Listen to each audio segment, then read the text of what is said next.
Good morning guys! Happy Saturday everyone! For today's video guys, magluluto tayo ng pangat na isda. Yes, yung ulo ng maya-maya, ipapangat natin. Okay? Ulo ng maya-maya and then pampano. So, yung buntot ng maya-maya, ipiprito ko lang. Ayan. Isi-sweet and sour ko sana, kaya lang matrabaho na. Over budget na. Sira na yung budget ko. So, prito lang siya. Ayan.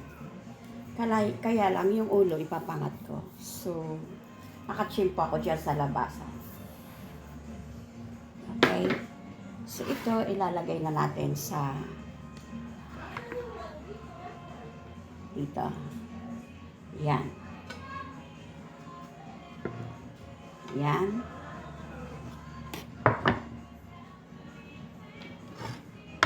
Then, yan. Yan. Siya. So, ayan na guys. So, ngayon, maghihiwa tayo ng kamatis.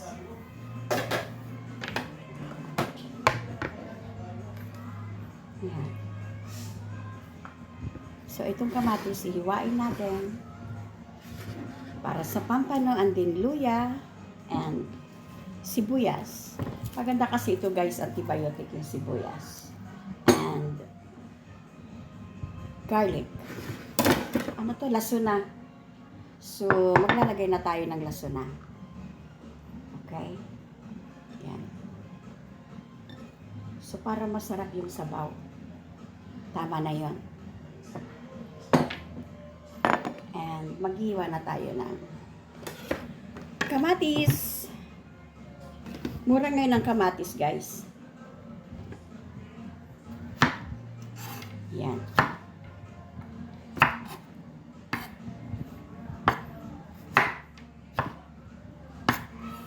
Ayaw niya kumain ng may cooking oil, pero nagpapaprito ng maya-maya.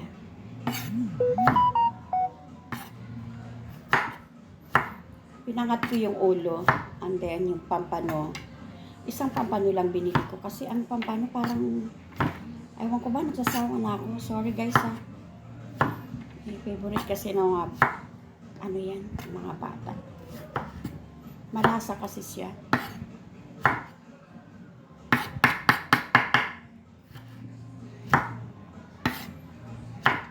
Wala naman ako ibang mai-content.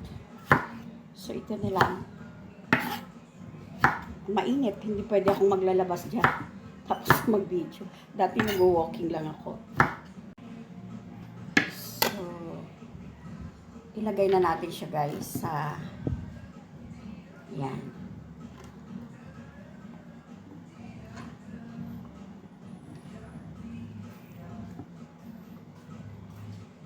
Pangat. Yan. Okay? So, maghiwa na tayo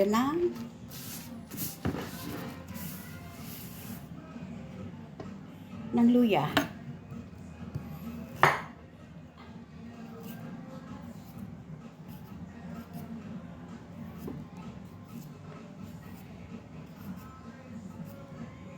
Tapos yung pang-asim ko guys is kalamansi. Ang mahal ngayon yung kalamansi. Yung mahal ngayon. So, kinakain ko to guys. Kaya gusto ko, pag ako nagluto, maraming luya. Pero mind you guys ha, 20 pesos na tong luya ko.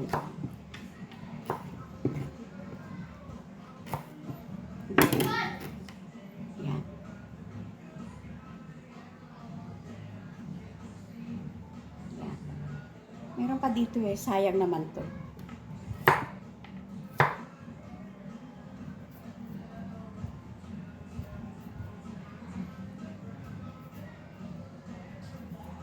Okay.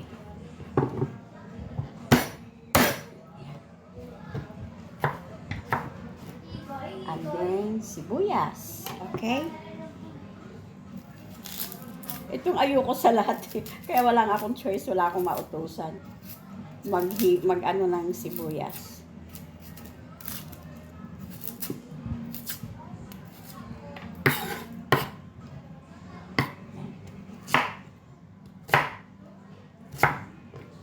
Ayan o, iiyak ka sa sibuyas eh. Tama na. Dapat lalagyan ko siya ng 3 eh. Ayan. Iiyak na ako. Ito. Ilalagay ko ito guys after. Yes. Pang-garnish ba? Pero hindi ko siya ubusin guys. Konti lang ito. Mga ganito. Kaya lang, hugasan ko muna siya. Diba? So,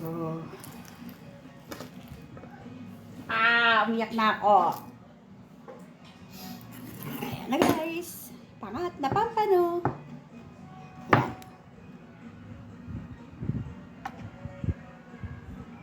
Yan. And then, ito yung buntot ng maya-maya. Yan. Hindi ako makapili ng yung matinong phone holder. Yes guys. Kaya lang hihiwain natin siya ng pino.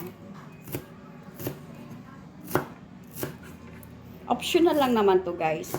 Gusto ko lang merong grainies. Okay. Nilalagay ko to sa noodles. Pag nagluluto ako ng noodles, nilalagyan ko nito. O kaya ini-spring ko to sa rice pag kumakain ako. Kaya taba ching-ching na ako.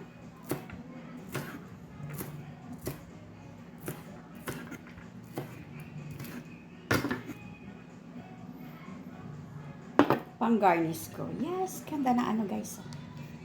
Charan! Diba?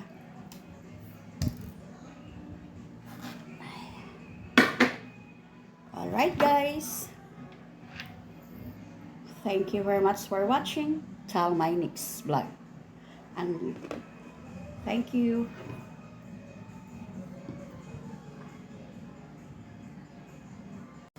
And then ngayon guys, maghihiwa tayo ng kalamansi. Kasi ito yung iaasim natin sa pangat. Actually, kinamatisan yun eh. Pero kailangan natin ng kalamansi. Ang mahal ngayon ng kalamansi guys. Ang 1/4 is 40 pesos.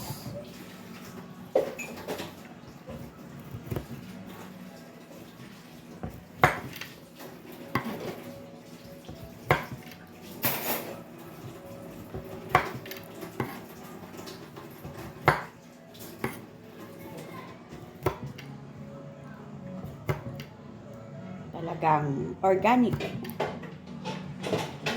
yung pinangat natin.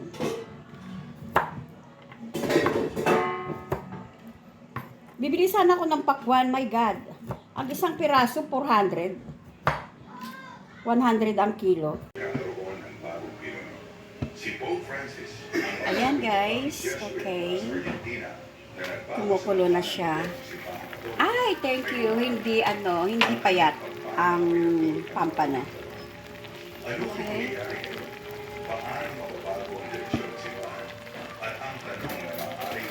So, kumukulo na siya.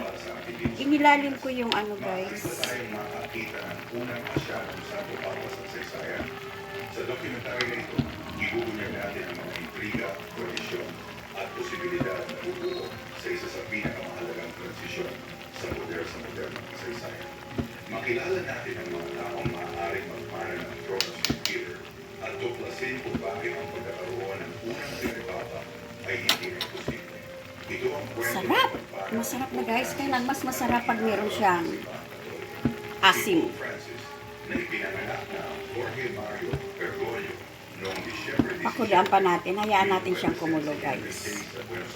Lutong-luto yung kamatis. Napaka-healthy ng ulam. Ang kanyang pagkahalal bilang papa noong Marso 2012 ay nagmarka ng ilang mga saysayan nila. Unang papa mula sa Southern Hemisphere, unang papa mula sa Americas, Saan ko nga uli? Parang di ko nalasahan. papa na punuan ng pangalang Francis bilang parangal kay St. Francis of Assisi. Sa kanyang pamumuno, nagkaroon ng makabuluhang pagbabago sa simbahan Katoliko. Simplicity at pagpapakumbaba. Si Pope Francis ay kilalang 2,000 probinsiya. Si Pope Francis ay itinalaga siya Ayan guys, ilalagay na natin yung kalamansi. for the evangelization of people. Final Na touch. ngayon ay tinatawag na dicastery for evangelization. Okay. Ang kanyang paglipas sa Vatican ay itinuturing ng marami bilang isang strategic Cover muna natin. Francis para maluto yung juice ng kalamansi. Si Okay. Cardinal Tago ay madalas na tinatawag na Asian Francis dahil sa kanyang similar approach sa ministry at magkatulad na theological perspective sa kasalukuyang Santo Papa. Ang mga kalakasan ni Cardinal Tagle ay marami. Siya ay kilala sa kanyang kahanga-hangang communication Okay. skills at charisma. Ang kanyang mga homily ay emotional at nakaka-inspire at siya ay komportable gumagamit ng social media at mass communication. Siya ay may malalim na theological background at mataas na respeto sa academic circles. Bilang isang leader mula sa developing world, siya ay may first-hand experience sa mga challenges na hinaharap ng maraming Katoliko sa buong mundo. Sa edad na 67, siya ay nasa ideal age range para sa papacy. Hindi masyadong bata at hindi masyadong matanda.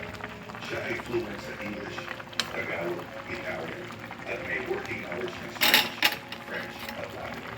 Ang kanyang gentle demeanor at focus on mercy and compassion ay align sa direksyon ng inilatag ni Pope Francis. Kung siya ay mananalo, siya ang magiging unang masyadong santo Yummy. Sayan at ang unang mula sa Pilipinas. Ang sarap. Isang bansa na may isa sa Okay. pinakamalaking Catholic population. Isa pa. Ito ay magsisilbing symbolic representation ng shifting demographics ng global Catholicism. Yummy. Alright guys, thank you very Okay guys, final shot. That's yung dahon ng sibuyas. Optional lang to guys. Okay?